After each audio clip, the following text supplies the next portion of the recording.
Students, hope you all will be fine. Today in this video, we are going to continue with our chapter 2 units and dimensions. Previous video में हमने distances को measure करने के कुछ direct ways और कुछ indirect ways discuss किए थे. उनमें से सबसे पहला और important method discuss किया था हमने parallax method. आज हम पैरेलैक्स मेथड के अलावा बाकी और कौन कौन से मेथड हमारे पास अवेलेबल हैं to measure that distance indirectly we are going to continue with that. तो उस लिस्ट में सबसे पहले हम कुछ ऐसे मेथड डिस्कस करेंगे जिनका जो रिजल्ट है, जो आउटकम है, वो ऑलमोस्ट सेम आता है, बस उनमें जो कुछ कंपोनेंट्स यूज किए जाते हैं दे आर लिटिल डिफरेंट. जैसे यहां पे मैं डिस्कस करना चाहूंगा पहले echo method, sonar method, radar method and laser method को. इन चारों का जो मैथमेटिकल फॉर्मूला है, जो मैथमेटिकल आउटकम है, that is going to be same. फिर इन चारों के ऊपर बेस्ड इनमें से किसी भी एक टॉपिक पे हम एक न्यूमेरिकल प्रॉब्लम करेंगे so that you get familiar with the method. उसके बाद हम एक इंटेंसिटी मेथड को स्टडी करेंगे जिसके अंदर हम स्टार्स का डिस्टेंस मेजर करते हैं अर्थ पे रह के, और उसके बाद प्लैनेट्स का डिस्टेंस कैसे मेजर कर सकते हैं इसको सीखेंगे. So let's begin with echo method today. What is echo method? First of all you must be knowing this term echo. Whenever sound strikes a surface, it comes back. So the source hears two different voices. First the original one and then जो strike होके वापस आती है. So this repeated reflection of sound, this reflection of sound is known as echo. तो यहां पे echo method distance find out करने में कैसे काम करता है. Imagine that you are standing on a hill, right. दूसरी तरफ आपके सामने कोई और हिल है which is very far away. तो आप कोई इंच टेप लेके, कोई मेजरिंग स्केल लेके उसका डिस्टेंस अपने माउंटेन से जिस पे आप खड़े हो मेजर नहीं कर सकते. तो यहां पे हम इको मेथड यूज करते हैं. क्या होता है इको मेथड में?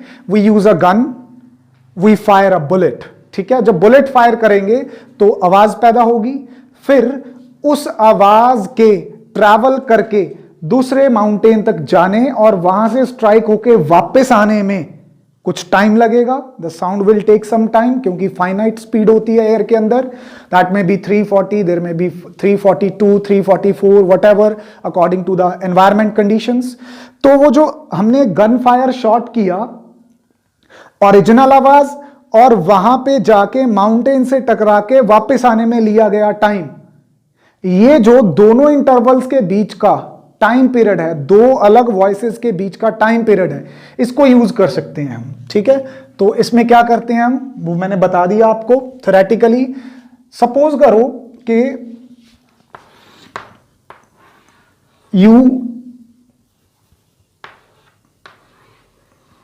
You were on this mountain.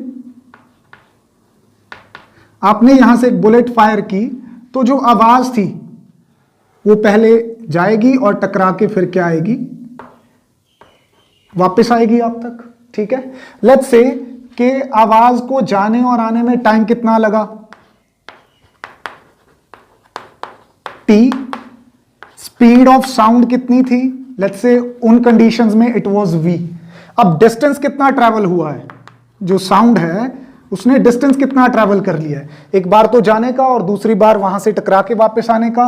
So if I suppose कि इनके बीच में जो डिस्टेंस है वो दरअसल d है, तो साउंड ने कितना डिस्टेंस ट्रैवल किया, डबल डिस्टेंस ऑफ दैट. तो applying the relation distance is equal to speed into time, what I am going to get, twice of d is equal to v into t. तो यहां से आपका linear distance जो है वो कितना आने वाला है, लीनियर मतलब यहां पे वन साइडेड बोल रहा हूं एक्चुअली, वन साइडेड डिस्टेंस कितना आने वाला है, v into T by 2. So this is the simple method by which you can find out the distance between two mountains. अगर इसके बाद हम अगले मैथड्स की तरफ बढ़ें, जैसे कि सोनार मेथड, रडार मेथड या फिर यहां पे जो लेजर मेथड है, तो इन सब के अंदर इनका एप्लीकेशन का तरीका बदलेगा. ये जो रिजल्ट है this is going to be the same. So I will keep this result with me और मैं यहां से मेथड को एक्सप्लेन करता जाऊंगा, राइट। तो नेक्स्ट मेथड कौन सा है हमारे पास? सोनार। इसके बारे में भी आपने 9th स्टैंडर्ड में सुना है, साउंड चैप्टर के अंदर। फुल फॉर्म याद कर लो, यहां पे सोनार की पूछी जा सकती है एग्जाम में। Sound navigation and ranging. Sound navigation and ranging, इसके अंदर हम यूज क्या करते हैं? जैसे उसमें गन शॉट यूज किया था हमने, सिंपल जो साउंड वेव्स थी वो यूज किया था। यहां पे क्या यूज करते हैं? अल्ट्रासोनिक वेव यूज करते हैं। Ultrasonic sound waves. जो अल्ट्रासोनिक साउंड वेव्स होती हैं, इनकी जो फ्रीक्वेंसी होती है वो ग्रेटर देन 20 हर्ट्ज होती है, राइट।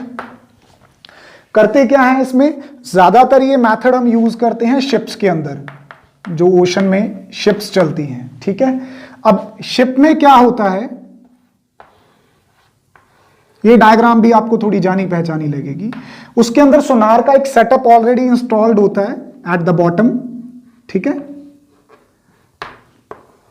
जैसे ये कोई सी बेड है, या फिर यहां पे कोई एनिमी है, हिडन एनिमी, कोई यहां पे सबमरीन हो सकती है, ठीक है। तो ये जो ट्रांसमीटर है, ये अल्ट्रासोनिक वेव्स को प्रोड्यूस करता है, और यहां से वेव्स जब चल के जाती हैं, राइट, तो वो टाइम हम नोट कर लेते हैं।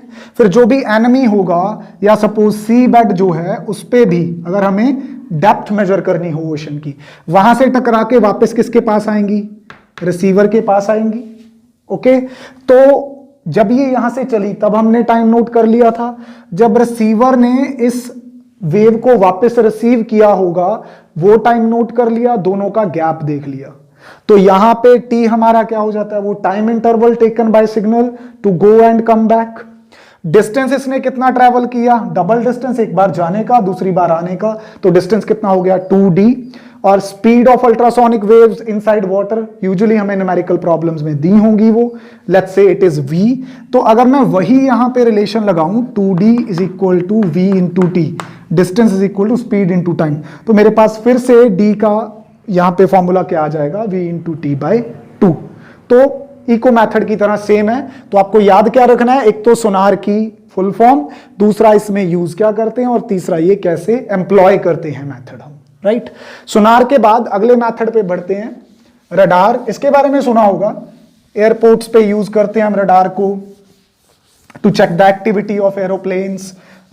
Even if I tell you के इस मेथड को यूज करके हम वीनस वगैरह जो नियर बाय प्लैनेट्स हैं, उनका भी जो डिस्टेंस है अर्थ से, उसको चेक कर सकते हैं, ठीक है, एक्यूरेटली कर सकते हैं बल्कि। अदरवाइज हमारे पास कुछ लिटिल इनएक्यूरेट मेथड्स हैं जो ज्यादा एक्यूरेटली तो नहीं बताते, एक अच्छा खासा एस्टिमेट दे देते हैं। वो डिस्टेंस ऑफ प्लैनेट्स के अंदर हम डिस्कस करेंगे। So let's talk about radar now. सबसे पहले रडार की full form, again important question, radio detection and ranging.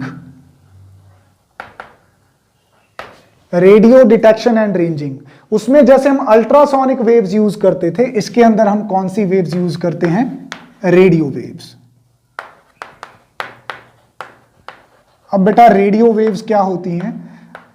दरअसल हमारे पास काफी टाइप की वेव्स होती हैं। ये सारी वेव्स ना इलेक्ट्रोमैग्नेटिक स्पेक्ट्रम के अंदर आती हैं। किसके अंदर? Electromagnetic spectrum. इलेक्ट्रोमैग्नेटिक स्पेक्ट्रम के अंदर कौन कौन सी रेज आती हैं, मैं आपको सारी याद करने का एक तरीका भी बताऊंगा यहां पे।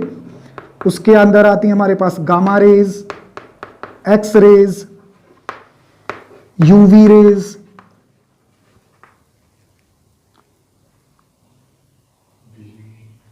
यहां पे अल्ट्रावायलेट हो गया, यहां पे आएंगी विजिबल रेज, फिर आ जाती हैं इंफ्रारेड, देन माइक्रोवेव्स, फिर आ जाती हैं रेडियो वेव्स। इसको याद करने का हमारे पास एक प्रॉपर मेथड है मिस्टर, इसको आप y के जैसा समझ लो, y said to mister x that you are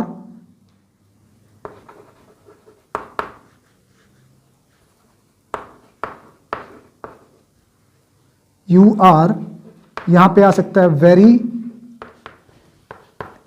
intelligent का आई आ गया, मीडिया रिपोर्टर। तो एक बड़ी काम की चीज है, +1 +2 की फिजिक्स में, इवन केमिस्ट्री में भी आपको काम आएगी। मिस्टर वाई यहां पे गामा को डिनोट कर रहा है, said to mister X, X मतलब X rays, that you, Y O U का यू क्या है, UV rays, R very, very का वी क्या है, visible rays, intelligent I infrared, media M microwaves, reporter R से रेडियो वेव्स। तो ये एक प्रॉपर सीक्वेंस में याद कर लिया आपने, जैसे वो आप केमिस्ट्री में याद करते हो रिएक्टिविटी सीरीज, है ना, सोडियम पोटाशियम, वो जो मेटल्स हैं उनको according to their reactivity arrange करते हो, ये हमने अकॉर्डिंग टू देयर वेवलेंथ और फ्रीक्वेंसी अरेंज किया है। तो यहां पे रेडियो वेव्स को यूज करते हैं। ईएम स्पेक्ट्रम एक फैमिली है, इसके अंदर कौन कौन से मेंबर्स हैं, ये सारी वेव्स इसके अंदर आ जाती हैं, ठीक है। तो you may note down this, ये आगे काम आ सकता है आपके। चलो, तो रेडियो वेव्स यूज करते हैं। ये रेडियो वेव्स क्या हैं, यहां पे एक ट्रांसमीटर होता है, वो रेडियो वेव्स को जनरेट करता है। वो रेडियो वेव्स किसी चीज से टकराती हैं जिसकी हमें रेंजिंग या नेविगेशन चेक करना होता है, वहां से टकरा के वापस रडार पे ही आती हैं, जिसपे एक रिसीवर उन्हें क्या करता है, रिसीव। तो उनको ट्रांसमिट करते वक्त और उनको रिसीव करते वक्त टाइम नोट होता है, उस टाइम के अंदर जो टाइम गैप आ जाता है उसको मेजर करते हैं। अगेन जो डिस्टेंस ट्रैवल हुआ, एक बार जाने का एक बार आने का, डबल हुआ। v is the speed of radio waves, t is the time interval between transmission and receiving। तो यहां से अगर डिस्टेंस कैलकुलेट करें वो भी क्या आ जाता है, v into t/2। So the formula remains same. एक तो आपको फुल फॉर्म याद करनी है यहां पे, दूसरा क्या चीज इस्तेमाल करते हैं। नेक्स्ट आ जाता है लेजर के बारे में।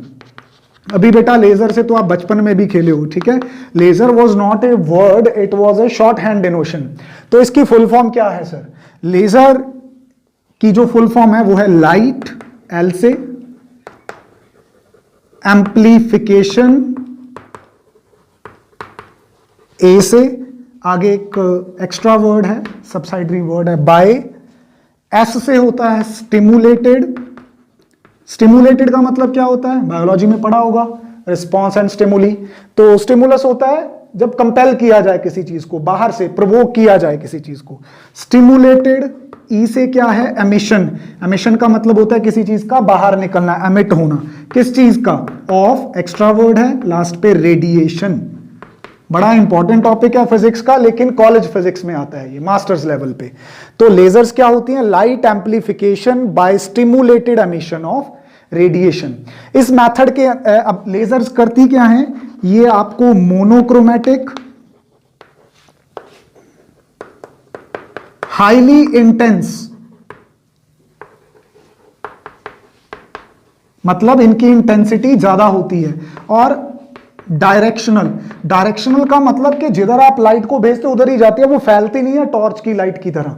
आपने जिस लेजर से खेला है उसका भी देखा होगा, एक हाथ में टॉर्च रख लो, एक में लेजर रख लो, दोनों का बटन प्रेस करो, तो जो टॉर्च की लाइट है वो फैलती जाती है। It is not directional, it goes on spreading.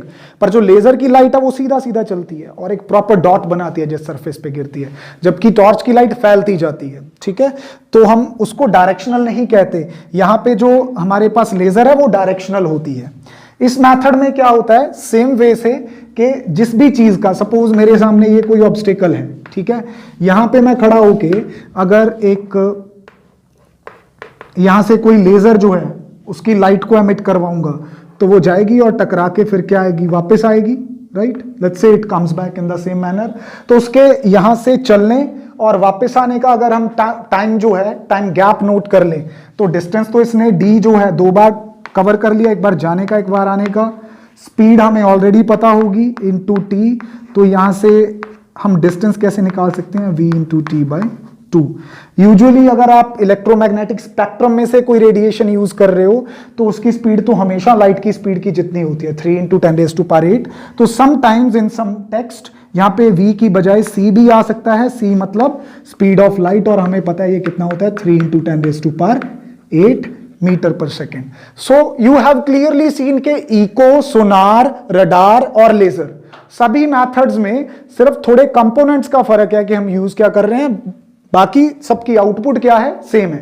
एक न्यूमेरिकल करते हैं इसका, ठीक है, और ज्यादा क्लियर हो जाएगी पिक्चर आपको। किस टॉपिक का करें, चलो सोनार पे करवाता हूं एक, ठीक है, नोन टॉपिक है आपका, बहुत सिंपल सा है।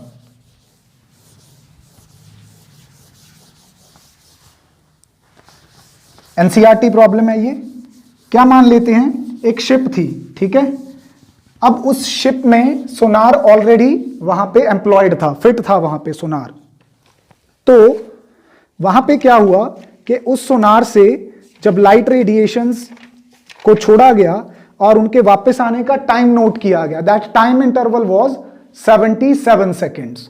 और जिस वाटर में वो साउंड वेव्स ट्रेवल की थी, the speed of the sound in that water was 1450।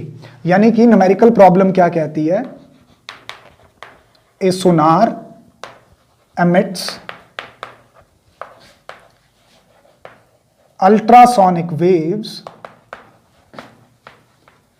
such that the time interval जो है किस किस के बीच में, between emission and reception is 77 seconds. Calculate how far the enemy is. अब हो सकता है कि वो जो शिप है उसके नीचे कोई सबमरीन हो which wanted to attack that ship, तो उसका डिस्टेंस हम मेजर करने के लिए सोनार को एम्प्लॉय करेंगे। सोनार से जो सिग्नल चला उस सबमरीन से टकरा के वापस आया, तो उसने कितना टाइम लिया, 77 सेकेंड्स लिए।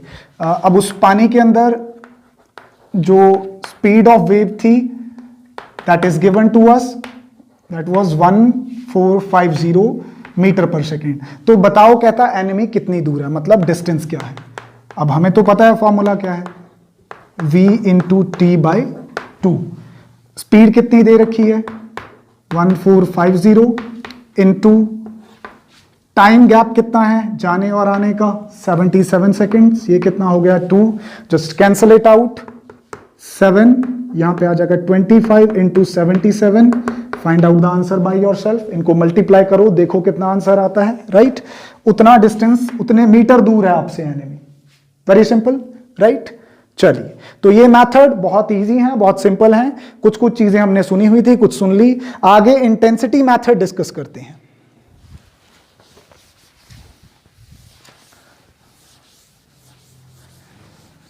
देखो बेटा, रात को जब आप आसमान में देखते हो तो कुछ स्टार्स आपको बहुत ब्राइट नजर आते हैं, कुछ बहुत फेंट नजर आते हैं। I am talking about the night in which the sky is very clear, clouds नहीं है वहां पे, मान लो, ठीक है, the sky is very clear.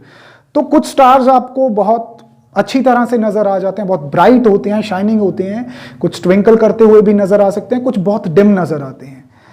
Basically the brightness that you receive tells about their distance from you. जितना दूर से आएगी किसी स्टार की लाइट उतनी वो डिम होगी, जितना स्टार नजदीक होगा उतनी उसकी लाइट आपको ज्यादा ब्राइट मिलेगी। Now think about sun. Sun is the closest star to us in the solar system, उसके बाद अल्फा सेंचुरी आ जाता है, तो सन हमारे सबसे नजदीक है। तो देखो सन की ब्राइटनेस कितनी ज्यादा होती है, राइट। तो जितना डिस्टेंस होगा ज्यादा उतनी ब्राइटनेस कम हो जाएगी, जितना डिस्टेंस कम होगा उतनी ब्राइटनेस ज्यादा हो जाएगी। बेटा अगर एक्सपेरिमेंटली चेक किया जाए तो अगर डिस्टेंस डबल हो जाता है बढ़ के तो ब्राइटनेस 4 गुना कम हो जाती है। अगर डिस्टेंस आधा रह जाता है कम होके तो ब्राइटनेस 4 गुना बढ़ जाती है। इसका मतलब यहाँ पे स्क्वायर का रोल है डिस्टेंस और इंटेंसिटी के बीच में। तो यहाँ पे सबसे पहले मैं आपको इंटेंसिटी मेथड के अंदर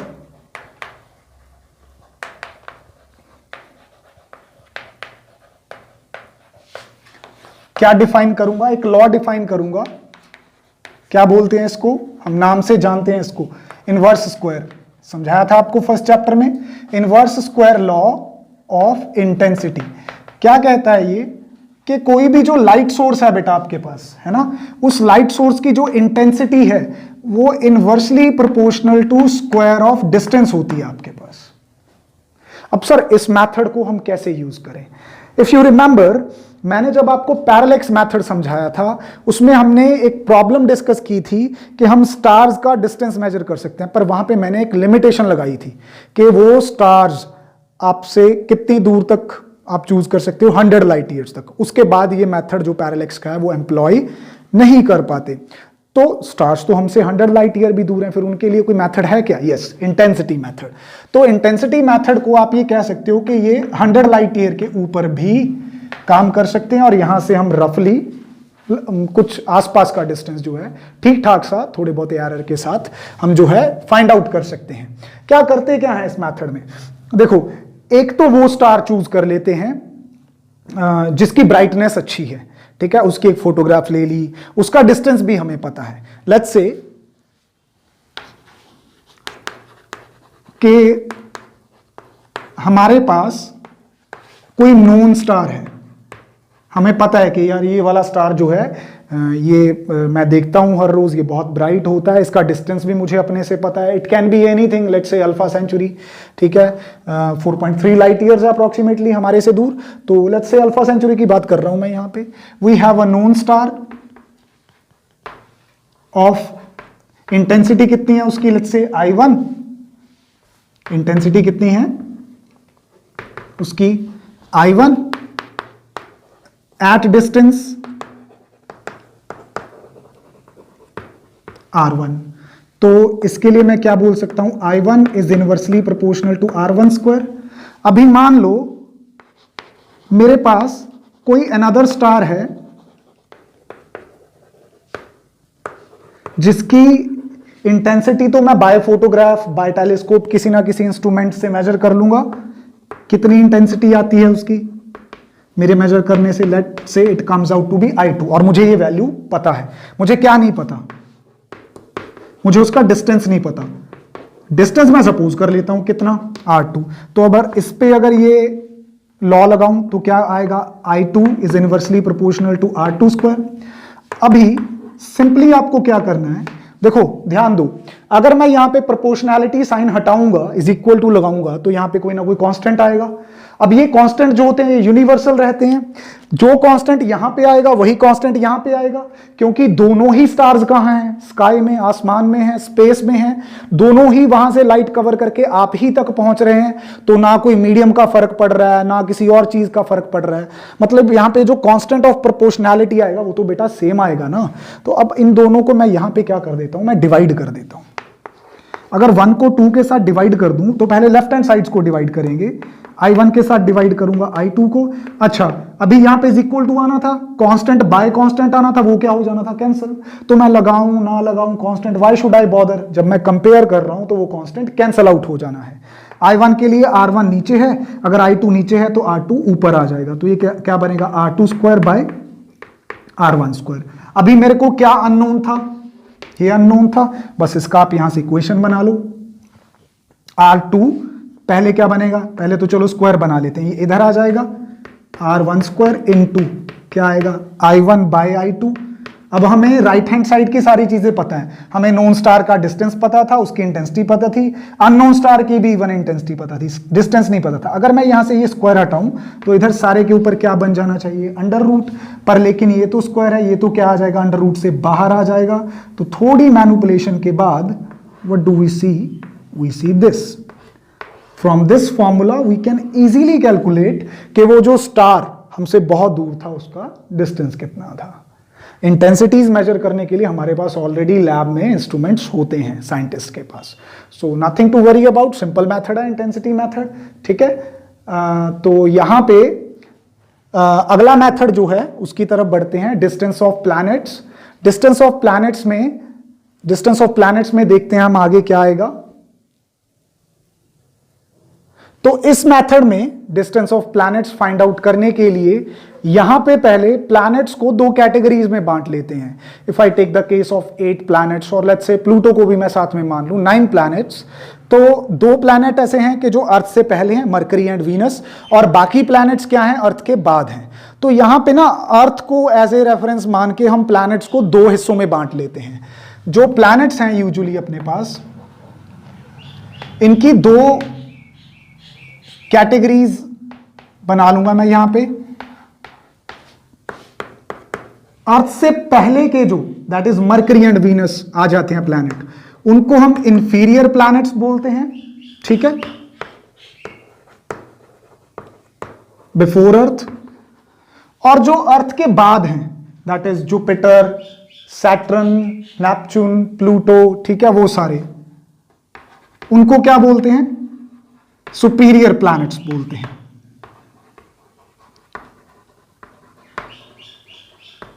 ठीक है, अब ये दो कैटेगरीज पे अलग अलग मेथड अप्लाई करेंगे. जो इंफीरियर प्लैनेट्स हैं इनके ऊपर मेथड अप्लाई करते हैं हम Copernicus method. Copernicus was one of the famous physicist और द फिलोसोफर. इस पे कॉपरनिकस मेथड लगाएंगे. और सुपीरियर प्लैनेट्स पे हम one of the heard scientist, कौन, केपलर, यहां पे केपलर्स मेथड लगाएंगे और one of the Kepler law use करेंगे. कौन सा वाला, थर्ड वाला. तो फटाफट से अपने दिमाग में ले आओ जब तक मैं वहां पे पहुंचता हूं कि थर्ड लॉ क्या था केपलर का. तो पहले कॉपरनिकस मेथड समझाता हूं, फिर केपलर्स मेथड. कॉपरनिकस मेथड पे चलते हैं. किसके लिए एम्प्लॉय होगा, इंफीरियर प्लैनेट्स के लिए. कौन कौन है inferior planets, mercury and Venus. चलो ध्यान से समझना, एक दो टर्म्स और भी आएंगी यहां पे. देखो बेटा, सबसे पहले जो कॉपरनिकस था,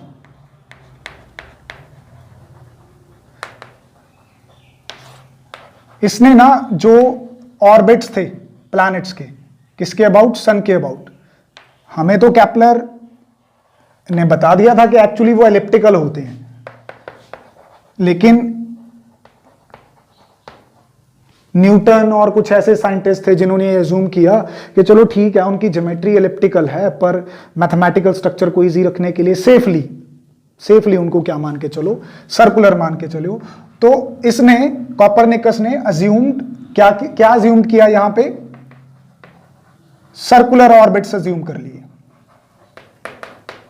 सर्कुलर ऑर्बिट में क्या होगा भाई, यहां पे हमारे पास क्या रहेगा, सन रहेगा.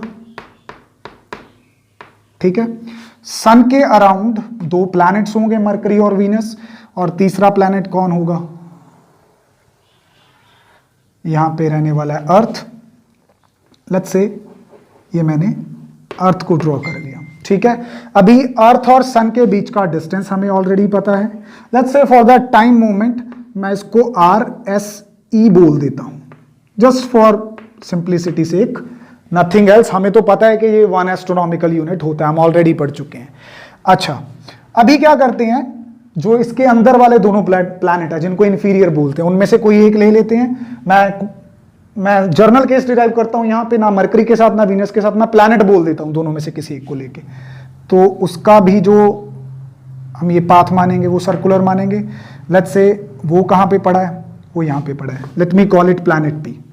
ठीक है, तो सन से लेके अर्थ तक ये जो लाइन है, इस प्लैनेट से लेके अर्थ तक ये जो लाइन है, ठीक है, इनके बीच में ये जो एंगल बनता है, इसको हम एक टोटली नया सिंबल है आपके लिए, इससे डिनोट करते हैं. कईयों को ये इंग्लिश अल्फाबेट E लग रहा होगा, but it is from Greek language. ठीक है, और इसकी प्रोनाउंसिएशन क्या है, जैसे इसकी प्रोनाउंसिएशन क्या है A, इसकी प्रोनाउंसिएशन क्या है B, तो इसकी प्रोनाउंसिएशन क्या है, एप्सिलॉन. क्या बोलते हैं इसको, एप्सिलॉन. तो एप्सिलॉन यहां पे एंगल डिनोट कर रहा है. दरअसल एप्सिलॉन है क्या, ये इलोंगेशन ऑफ प्लैनेट बोलते हैं इसको. क्या बोलते हैं, इलोंगेशन ऑफ प्लैनेट. क्या ये सेम रहती है, नो, ये तो डिफरेंट रहेगी, क्योंकि इनकी पोजीशंस चेंज होती रहती हैं. अभी अर्थ यहां पे है, ये वहां पे है, तो एंगल फिर से बदल जाएगा. तो एप्सिलॉन गोज ऑन चेंजिंग. अच्छा, फिर जब हम इस मेथड के साथ काम करते हैं, हम कौन सी पोजीशन चूज करते हैं, प्लैनेट की और अर्थ की सन के साथ, हम वो पोजीशन चूज करते हैं, हम उस टाइम का इंतजार करते हैं जब ये जो लाइन है यहां पे कितने का एंगल बनाए, यहां पे 90 डिग्री का एंगल बनाए। इस डिस्टेंस को मैं आर पी ई कह दूंगा which is between planet and earth, और इस डिस्टेंस को मैं आर पी एस कह दूंगा which is between, let's call it S P, which is between sun and planet. तो सिंपल सी बात है, सन और प्लैनेट के बीच का distance R S P, sun और अर्थ के बीच का आर एस सी, प्लैनेट और अर्थ के बीच का आर पी ई, इन तीनों को बोल दिया। ये एप्सिलॉन क्या हो गया, इलोंगेशन ऑफ प्लैनेट। अब तो सिंपली इस ट्राइंगल को which is a right angle triangle, यहां पे साइन एप्सिलॉन लगाओ, कॉस एप्सिलॉन लगाओ, जो चाहिए वो निकाल लो। अगर मैं यहां पे इस ट्राइंगल पी एस ई पे सबसे पहले साइन एप्सिलॉन लगाऊं, साइन थीटा क्या होता है वो याद होगा आपको, अपना देसी फंडा, पंडित बद्री प्रसाद, है ना। तो यहां से बेटा अपने आप देख लो साइन क्या होता है, क्या होता है, परपेंडिकुलर अपॉन हाइपोटेन्यूज। तो एप्सिलॉन, इस एंगल के सामने वाली लाइन क्या हो गई आपके लिए, परपेंडिकुलर। तो इसके लिए मैं क्या लिखूंगा, are S P by hypotenuse is the longest side by R S E. ठीक है, तो सन से वो प्लैनेट कितना दूर है आप यहां से इजीली कैलकुलेट कर सकते हो। R S P is equal to sine epsilon into जितना भी इसका वैल्यू आएगा यहां पे आर एस ई। सन और अर्थ के बीच का डिस्टेंस हमें ऑलरेडी पता है कितना, 1 एस्ट्रोनॉमिकल यूनिट। तो इसको तो आप सीधा 1 AU पुट कर सकते हो यहां पे, 1.5 इंटू 10⁻11। अच्छा, अगर इसी ट्राइंगल में मैं कॉस एप्सिलॉन लगा दूं, कॉस एप्सिलॉन क्या होने वाला है, base upon hypotenuse. What is the base, that is R P E, planet और अर्थ के बीच का distance, hypotenuse again R S E, R S E भी हमें अगेन पता है। तो यहां से मैं क्या निकाल सकता हूं, distance between planet and earth. तो एक फॉर्मूला सन और प्लैनेट के बीच का डिस्टेंस कैलकुलेट करने में हेल्प कर देगा, दूसरा उस प्लैनेट और अर्थ के बीच में डिस्टेंस कैलकुलेट करने में हेल्प कर देगा। तो इन दो फॉर्मूलाज के साथ हम ये जो कॉपरनिकस मेथड है इसको सक्सेसफुली कंप्लीट कर लेते हैं। ठीक है, अभी जो सुपीरियर प्लैनेट्स हैं उसके ऊपर तो बहुत ही सिंपली हम यहां पे क्या करेंगे, जो केपलर का थर्ड लॉ है उसको अप्लाई कर देंगे। डेफिनेशन याद है किसी को थर्ड लॉ की? हाँ, सबसे पहले एक एलिप्टिकल ऑर्बिट ड्रॉ कर लो। एलिप्टिकल ऑर्बिट का ये क्या होता है, ये मेजर एक्सिस होता है और ये क्या होता है, माइनर एक्सिस। सन कहां पे प्रेजेंट है, किसी ना किसी फोकस पे प्रेजेंट है। ठीक है, तो इसको क्या बोल देता हूं, सेमी मेजर एक्सिस, आधे को। ठीक है, लेट्स से इसका डिस्टेंस कितना है, आर है। तो किसी प्लैनेट को सन के अराउंड एक रेवोल्यूशन कंप्लीट करने में जितना टाइम लगता है उसका स्क्वायर डायरेक्टली प्रोपोर्शनल होता है सेमी मेजर एक्सिस के क्यूब के। ये तो हम बहुत अच्छे से जानते हैं। ठीक है, एक प्लैनेट जिसका हमें सब कुछ नोन है, जैसे अर्थ का टाइम पीरियड भी नोन है और वो अपना जो सेमी मेजर एक्सिस है लेट्स से ये भी नोन है। ठीक है, और दूसरा क्या ले लेंगे, यहां पे अननोन प्लैनेट ले लेंगे जिसके बारे में हमें क्या करना है, पता करना है। टाइम पीरियड यहां पे कितना, लेट्स से T1। ठीक है, और सेमी मेजर एक्सिस है वो क्या है, R1।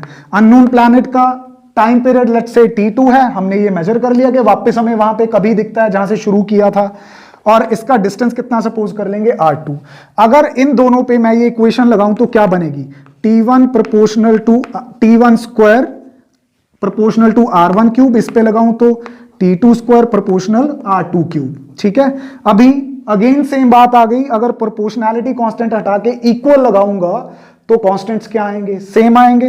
वो डिवीजन में या कंपैरिजन में कैंसिल हो जाएंगे। अगर यहां से मैं 1 और 2 को डिवाइड भी कर दूं या 2 को 1 से कर दूं, that is up to us, answer तो सेम आना है। तो क्या लेफ्ट साइड पे क्या डिवाइड होगा, T2 square by T1 square, और राइट साइड पे क्या डिवाइड होगा, R2 cube by R1 cube. हमें निकालना क्या था, हमें R2 निकालना था। ये सब चीजें इधर ले आओ, we have to calculate R2 cube. तो R2 क्यूब जब मैं एक तरफ रख के बाकी सारी चीजें दूसरी तरफ लेके जाऊंगा, it will be T2 square by T1 square into R1 cube. इस मेथड के थ्रू आप किसकी वैल्यू फाइंड आउट कर सकते हो, R2 की, क्योंकि प्लैनेट जो नोन था उसका डिस्टेंस उसका टाइम तो ऑलरेडी पता था। दूसरा प्लैनेट जिसका आप मेजर करना चाहते थे डिस्टेंस, उसको आपने ऑब्जर्व किया किसी लैब में जाके कि वो वापस उसी जगह पे जहां पे आपने ऑब्जर्व करना शुरू किया था, एक रेवोल्यूशन कंप्लीट करके कितने टाइम में आ जाता है, लेट्स से वो कितना था T2। तो ये तीनों values on right hand side हमें नोन होंगी, उससे चौथी वैल्यू हम क्या कर सकते हैं, कैलकुलेट कर सकते हैं। So these were some amazing methods to find out the unknown distance, right. अभी नेक्स्ट लेक्चर में इसके आगे चलेंगे हम और कुछ इनडायरेक्ट मेथड डिस्कस करेंगे, क्या फाइंड आउट करने के लिए, स्मॉल डिस्टेंसेस फाइंड आउट करने के लिए। कितने स्मॉल सर, आपने एक तो स्केल के साथ बताया था, अब मिलीमीटर से भी नीचे चलते हैं, हम एटम्स और मॉलिक्यूल्स के साइज मेजर करेंगे। So let's meet you in the next video, till then take care of yourself, good bye.